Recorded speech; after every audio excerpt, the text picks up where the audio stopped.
बोलिए महापुरुष अच्युतानंद जी की सुथी जानी ज्ञानी गुणी मंडली आज अध्याय आलोचना को आपण मानक स्वागत जनाऊँ। आज मालिका वचन आलोचना आम आलोचना करने जाऊँ। अच्युतानंद महापुरुष मालिकार लिखिं कलिजुगर लोक मान दिने विपद पड़ो जो समय के अन्न जलर अभाव रही आलोचना शेष जड़े भक्तर नाम आम कहूँ किए से भक्त कौन तार ना कौट तार जन्म हो सतने कौन अन्न जलर संकट पड़ो ए संसार को अच्युतानंद मालिकार कौन विषय लिखिं महापुरुष लिखिले बाबूरे जिते अन्न जलर संकट पड़ो सेतिकी बेल को त्राही त्राही बोली उदासे दिन बंचीबो 15 दिन रे थरे अन्न जल समीरंके भंजीबो। जय जगन्नाथ पतित पावन ओडिशा बड़ ठाकुर कल्पवटवासी प्रभु ब्रह्म राशि बड़ी कलुष नाशन सेतिकी बेल को त्राही त्राही बोली उदासे दिन बंचीबो। सेतिकी बेल को त्राही त्राही लोक डाक देवे जो अर्णर अभाव पड़ो कहीं महापुरुष लिखिं परा श्रावण मासरे भांगिब नड़िया बैशाखे फुटिब कई गोचर दंडा को चसी जीवे चषा धर्म को बरधि देई। जय जगन्नाथ पतित पावन ओडिशा बड़ ठाकुर कल्पवटवासी प्रभु ब्रह्म राशि बड़ी कलुष नाशन कहीं अर्णर अभाव पड़ो हे गुरुदेव शिष्य रामचंद्र पचारे अच्युतानंद कहले बाबूरे परिस्थिति एभली हेबो श्रावण मासरे भांगिब नड़िया ता माने कौन ज्ञानी गुणी मंडली आषाढ़ श्रावण को वर्षा ऋतु बोली कहती ग्रीष्म बैशाख ज्येष्ठ मास प्रचंड रौद्र प्रकाश गोविंद गोविंद गोविंद मधुगुची मकरंद वर्षारे आषाढ़ श्रावण मेघ बरसे घन घन गोविंद गोविंद गोविंद मधुगुची मकरंद हिमे कार्तिक मार्गशीर राति रे पड़ई शिशिर गोविंद गोविंद गोविंद मधुगुची मकरंद। महापुरुष कहले कहले बाबूरे कौन हम ना वर्षा ऋतुटा को क्या कहती आषाढ़ श्रावण मास को वर्षा ऋतु कहती आसी श्रावण मासरे मो पिलादिने देखी आपण मैंने देखी नुई धारा श्रावण वर्षा हुए शनिवार जदि वर्षा आम कहू 7 दिन वर्षा हो शनि नुई शनि 7 मंगल 3 आउ सब बारे दिन नहीं गोटे कथा ना कि लोक कथा शनि 7 शनिवार वर्षा हेले पिलादिने आम कहू 7 दिन वर्षा लगी झरी वर्षा ताकू धारा श्रावण मासरे सेमती हुए प्राय हुए एवं मंगल 3 मंगलवार जदि वर्षा है ताले से वर्षाटा 3 दिन लगी बोली अनेक सब लोक कथा रही से भाई आउ सब दिन जदि वर्षा है से दिन वर्षा है से दिन छाड़ी जीव बोली ये सब लोक कथा नहीं कि धारा श्रावण वर्षा होता 5-7 दिन वर्षा लगिक रोला आज अच्छी अच्छी ना आम पिलादिने देखी धारा श्रावण चालू पूरा थपथप होगी वर्षा पड़ुव सेमती चाल ओदा शोकी न5-6 दिन कि यहीना श्रावण मासरे भांगिब नड़िया जो श्रावण मासरे वर्षा प्रबल ही वर्ष धारा लगी रोला श्रावण मासरे किंतु धारा श्रावण किंतु अच्छी ना वर्षा अभाव आज वर्षा अभाव श्रावण मासरे धारा श्रावण लगी रोनी जहाँ फल कि माटी एति टाण हो जे अच्युतानंद कले राम रे नड़िया पिटी देले भांगी जीव नड़िया पिटी देले माटी टाण जो भांगी कि आ बैशाखे फुटब कई बैशाख मासरे प्रबल वर्षा ही नदी नाल फुल ही बन्या परिस्थिति सृष्टि करे बाबा बुझे एक महापुरुष मालिका लिखिं बैशाखे बन्या परिस्थिति सृष्टि हम नदी नाल फुल हम आ समय रे गोचर दंडा को चसी जीवे चषा धर्म को अरजी दे अनाबादी गोचर जहाँ को आज की 50-60 वर्ष तले लोक मैंने चाष करूना अनाबादी जगह ये गोचर जगह ये भारी धर्म कर्म गोटे नीति नियम मानिक लोक चलुते चाष करूनते कि माड़ी बसुन लेकिन अच्छी ये देखिए भुवनेश्वर कटक भुवनेश्वर आउ तो मशाणी रखुना ମଶାଣି ମଧ୍ୟ ରଖୁନାହାନ୍ତି। ମହାପୁରୁଷ ଏଇ କଥା ମାଳିକାରେ ଲେଖିଲେ, କହିଲେ ବାବୁରେ କଳିଯୁଗ ଶେଷରେ ମଶାଣି ଦଣ୍ଡା ଯେ ଶଶିବେ ସତ୍ୟ ବଚନ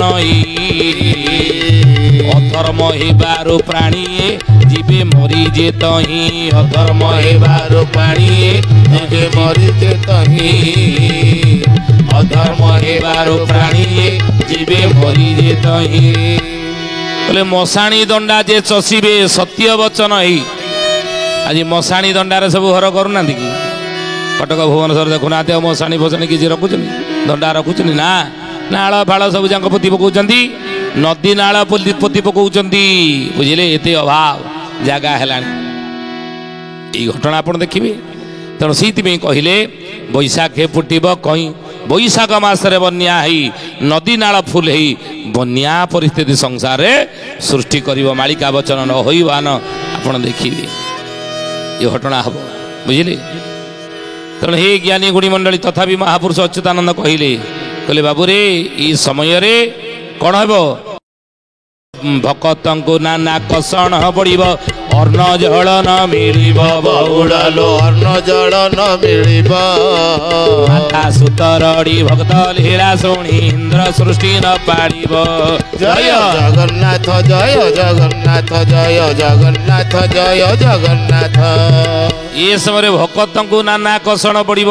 ସାଧାରଣ ଲୋକମାନଙ୍କ କଥା ଛାଡ଼ି ଦିଅନ୍ତୁ, ଭକ୍ତମାନେ ବହୁତ ଦୁଃଖ କଷ୍ଟ ପାଇବେ ଅନ୍ନ ଅଭାବରେ। ଅନ୍ନ ଜଳ, ଏଇକିନା ଜଳ ମିଳୁଛି, ଜଳ ନ ମିଳିବା ପର୍ଯ୍ୟନ୍ତ ଅପେକ୍ଷା କରନ୍ତୁ, ଆଗକୁ ଦେଖିବେ ଜଳ ଅଭାବ ଦେଖାଦେବ, ଜଳ ସଙ୍କଟ ଦେଖାଦେବ ବୋଲି ମହାପୁରୁଷ ମାଳିକାରେ ଲେଖିଛନ୍ତି। ବୋଲି ମହାପୁରୁଷ ଅଚ୍ୟୁତାନନ୍ଦ ଜୀ କି ଆଲୋଚନା କରୁଥିଲେ। ଆମେ କଳିଯୁଗରେ ଭକ୍ତମାନଙ୍କୁ ବା ଲୋକମାନଙ୍କୁ ଦିନେ ଅନ୍ନ ଜଳ ମିଳିବ ନାହିଁ।